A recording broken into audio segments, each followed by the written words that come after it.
Hello, I'm Claire and welcome to my channel. So today's video is going to be my October perfume tray. I'm going to pick 10 fragrances from my collection to enjoy during October. And I'm also going to review the most worn fragrances from my collection during September and just tell you what's been going on with me during this month and what I plan to do next month. So if you haven't seen me before, I make these kinds of videos every single month, and these are really to make me focus on enjoying my collection. To not buy loads and loads of fragrances that I hardly wear, just to really enjoy what I already have and to appreciate what I already have in my collection. To enjoy it to the max, basically. So if you do like this kind of content, then please do press the like button and please also consider subscribing if you haven't done already. And let's get on with this. Let's see what I was wearing the most in September. So I did end up wearing everything that I chose for my tray at least once, but there were a couple of fragrances that I really got stuck on and I ended up wearing them a lot of the month. And the one that I think I wore the most was Madonna's Truth or Dare. So this is a white floral fragrance, long discontinued. It's gardenia, it's tuberose. It's just a really kind of rich white floral along the lines of Fracas by Robert Piguet. I think this is meant to have been inspired by that fragrance. I think this is one that I just really feel like I've had for a long time in my collection, and I would really like to just finish it and just have enjoyed the whole bottle. And I think it's really not far off now. I think I've made quite a dent in it this month. So that's Truth or Dare by Madonna. My second most worn fragrance during September was Floris A Rose For. I love this fragrance, and every time I come back to it I'm like, why do I not wear this more? It's amazing. It's one of those fragrances I really would literally follow someone who was wearing it because it's so intoxicating. It does give me vibes a little bit of something in the style of Portrait of a Lady or Her Fetty. It's that kind of dry rose, but also with loads of woodiness and impact. I would say it's the tea here that really just gives it a slight smokiness. It makes me think of cork soaked in wine. It's just a really rich, interesting, distinctive fragrance. That's Floris A Rose For. And finally in September, I ended up wearing a fragrance that I was just testing out for a review video. And this one was Donna Born in Roma Ivory by Valentino. So I was gifted this fragrance. I've made a dedicated review video if you do want to hear more about it. But that's really my other most worn fragrance, Donna Born in Roma Ivory.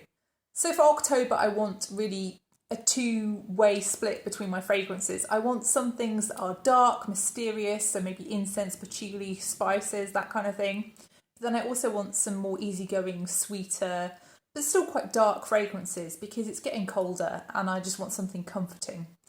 So I think really what I'm saying is I want trick-or-treat fragrances for this month, which nicely fits in with the theme of Halloween. So I'm also going to a conference this month, so you will see a few travel sprays and decants in this video because those are just easier for me to transport, and those are really what I will be taking with me on my trip to my conference that's going to be outside Paris in the middle of the month. So the first fragrance is definitely one of the most interesting fragrances in my collection, and I think it's something that is going to be love or hate. It's something that if you really aren't into this, there's nothing that's going to persuade you into loving this. But this one is just so distinctive to me, and I've only got this little decant. It's very strong, so I don't mind. But this one is Milano Fragranze and it's called Basilica. So Basilica is really a herbal smelling fragrance overall. So the herbs here are rosemary and also thyme, and that makes me think of the stuff that's just outside my kitchen door. Actually, I've got a little bed of thyme and also a rosemary bush. So this fragrance makes me think of home, and I thought that might be something that I would like to take on my trip to Paris. But the thing I really love about this one is the incense. The incense is absolutely stunning. If you like a cold, slightly metallic feeling incense with a kind of combined milkiness and that strange herbal aspect to this fragrance, this one is stunning. It's something I've not smelled elsewhere and I would really recommend people trying, especially if you love incense. That's Basilica by Milano Fragranze.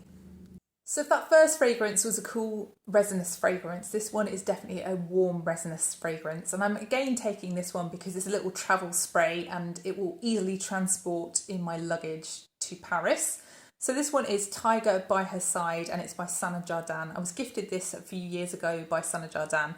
I actually haven't worn it a lot. I really only started wearing this one a lot, I think it was last winter, because I had a few samples of this fragrance already and I've used those up now. So this one is really something that I remember not being fussed by. I remember when I made a review video of this fragrance brand, Jardin, I put this one mid-table And I really regret that ranking now. I kind of feel like this one should be close to the top.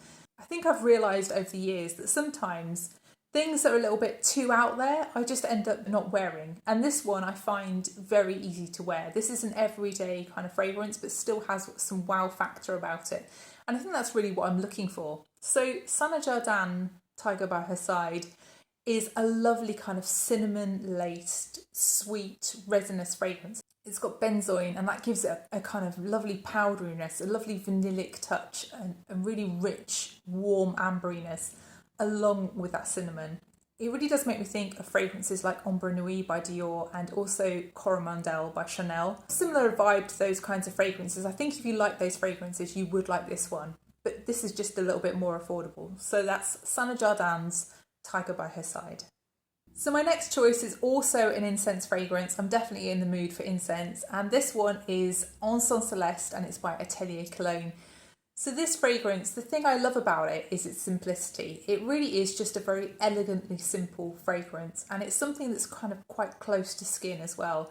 I think this is definitely the kind of incense and leather fragrance that you could wear quite happily at something like a conference. It's very, very smooth, very easygoing for me. So this one I just love. I just think this is really a great example of a leather and incense fragrance. It does have quite a citrusy opening. It makes you think it's going to go towards it, frankincense, and then it doesn't. It goes in a completely different direction. And this is just a really soft, slightly suede leather, but also slightly smoky incense fragrance. I love this one. So that's Atelier Cologne Encens Celeste. So the next fragrance is one that I always describe as my lonely professor in a library fragrance. This one is Amouage's Opus III, and it's from the original library collection. So I think that's really where that connection's come from in a way, but this also does make me think of books. It makes me think of old books in a gothic library.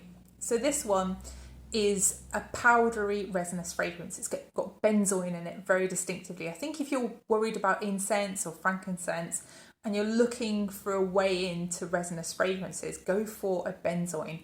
Benzoin is very friendly, enveloping and powdery and huggy, and vanillic too. And I think that's probably the easiest of the resins to like, really. This one has other powdery notes, and it has mimosa, violet, and also some orris. But then it also very distinctively has some nutmeg, and that really comes through in a kind of warmth to it. I think this fragrance just really fits with me and who I am and what I do for a living. It just makes me think of universities. So that's Opus III by Amouage. So this next fragrance I was gifted a few months back by So Avant-Garde, and I haven't talked about this one because I knew how it smelt. I'd had samples from a friend, and I just thought to myself, this is not a summer fragrance. This is not something that fits with summer. Wait until autumn and winter and you'll enjoy it so much more. And I'm so pleased I waited because I feel like this one would be overwhelming in summer. So this one is Rivalité Imperiale, and it's by Plume Impression. So this is really quite a dense, powdery kind of fragrance. It's definitely got a dryness to it, it's got a booziness to it. It's kind of almost gourmand, but also not gourmand. I think it's a gourmand that still smells like a perfume. You know, sometimes gourmands can smell too realistically foody. This is definitely not that. So this is a dry, plummy fragrance. It's like a powdered plum almost. And there's also some warm spices here. So very distinctively there's some cinnamon here. And there's also a powdery amber here as well, along with a bit of tobacco. I would say the tobacco really is more of a dry woodiness. And there's also a kind of almost sort of toasted effect to this fragrance, which I think must be the sandalwood. I think this is just a really kind of Moorish fragrance. I think that's the gourmand touches to this one. So that's Rivalité Imperiale by Plume Impression.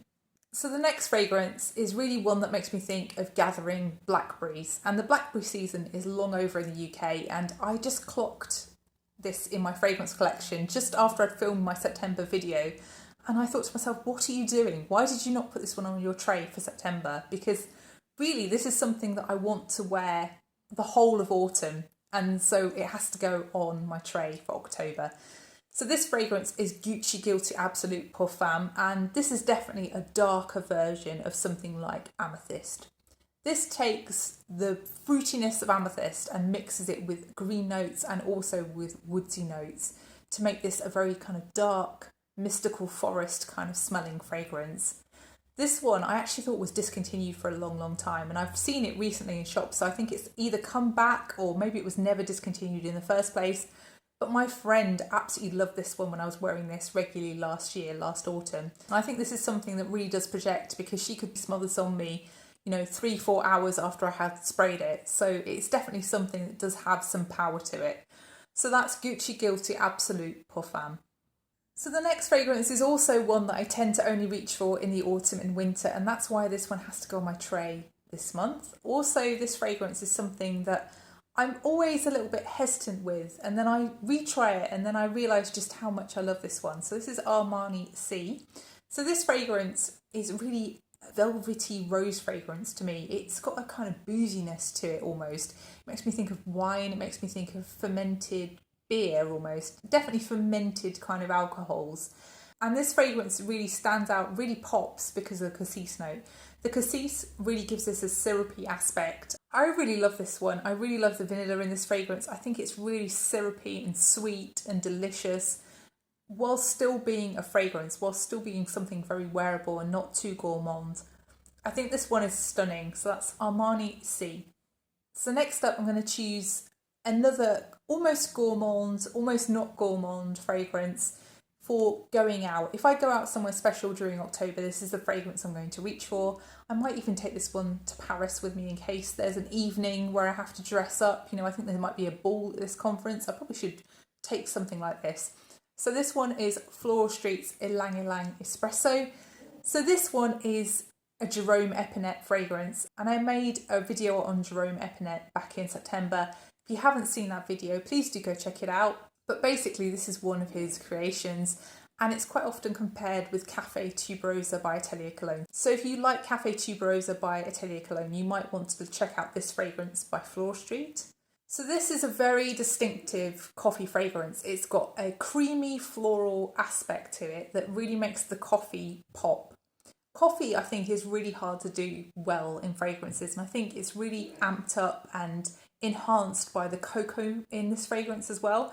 I don't distinctively smell cocoa, but I feel like it's adding to the coffee. It's making it richer, and it comes off in this fragrance as kind of an espresso coffee in the opening.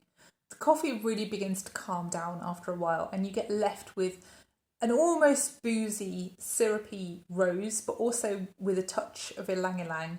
And there's really a boozy feel to this fragrance. It comes off to me as something like a whiskey, and it also makes me think of maybe someone who's been out for a night out and they're wearing a leather jacket and they're having a last drink of the night, a nice whiskey, perhaps a coffee, and then they're also having a little bit of a cigarette as well on the side.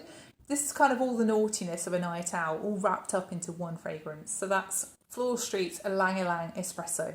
So finally this month, I'm going to put a few on my tray just for work. These are just easygoing ones that I'm not going to knock anybody out with, but still are quite long lasting, or at least things that just give me a little bit of a calmness, an inner zen, because, work can be quite stressful. So this first one is Lalique's Perles de Lalique. So I think this is kind of the unloved sister, isn't it, of all the Lalique fragrances. This is the one that doesn't really get mentioned quite as much as the other ones. So people tend to love Celeste or they love Amethyst, but they don't really mention this one too much.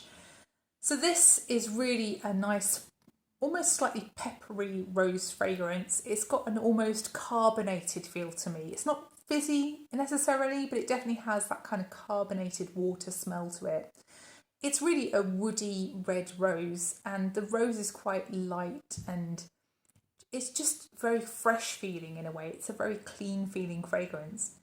The dry down is definitely slightly woodier, and I think that's really what I look for in the autumn. I want things to reflect the seasons, and I really feel like this one fits in with also autumn, but also with springtime as well. So that's Perles de Lalique, not a beast, but definitely a long lasting one.